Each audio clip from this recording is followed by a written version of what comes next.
Hello everyone, welcome back to my channel Riya blogs 15। তো বন্ধুরা, তোমরা কেমন আছো? আশা করি তোমরা খুব ভালো আছো, আর আমিও তোমাদের ভালোবাসায় ভীষণ ভালো আছি। তো আজকে তোমাদের জন্য নিয়ে চলে এসেছি একটা নতুন ভিডিও। তো ভিডিওটা যদি ভালো লাগে অবশ্যই একটা লাইক করে দিও, আর আমার চ্যানেলে যদি কেউ নতুন হয়ে থাকো চ্যানেলটি সাবস্ক্রাইব করে পাশে থাকা বেল আইকনটি ক্লিক করে দিও। এই দেখো গাইস, আমার চুলের কি অবস্থা। এই চুলের জট ছাড়াতেই আমার একদম অবস্থা টাইট। চুলের জট ছাড়ানো যে কি কষ্টকর একমাত্র যাদের বড় বড় চুল আছে আর যাদের চুলের জট হয় তারাই বোঝে। আমার একটা বদ অভ্যাস আছে, যেটা হলো কি আমি স্নান করার পর কখনো মাথা আঁচড়াই না।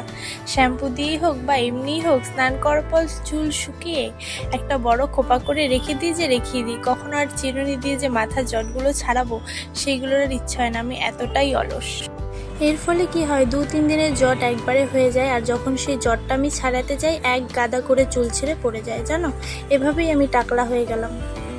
সত্যি কথা কি বলতো, মাঝে মাঝে না আমার চুলের জন্য এত কষ্ট হয়, এত খারাপ লাগে, কি বলবো তোমাদের।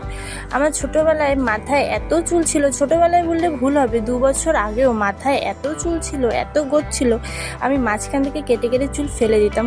আর যেহেতু আমার মাথায় অনেক চুলের গোছ ছিল, সেই জন্য আমি একা কখনো মাথায় সাবান শ্যাম্পু করতে পারতাম না, ওই মা করে দিত।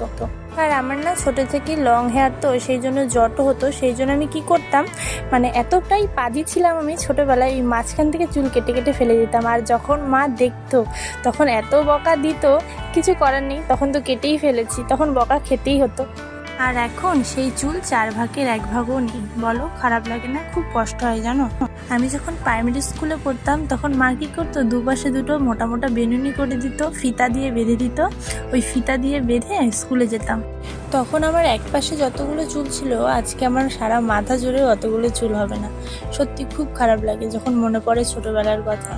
3 বছর আগেও আমার মাথা ভর্তি চুল ছিল, সেই চুলের গোছ ছিল। কখন থেকে চুলটা ওঠা আরম্ভ হলো জানো?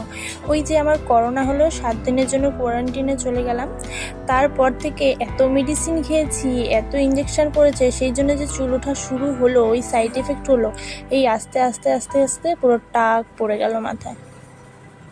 আর এখন যখনই মাথা আঁচড়াই তখনই এক গাদা করে চিরুনির সাথে চুল উঠে আসে। সেই দুঃখেই আমার আরও মাথা আঁচড়াতে ইচ্ছে করে না।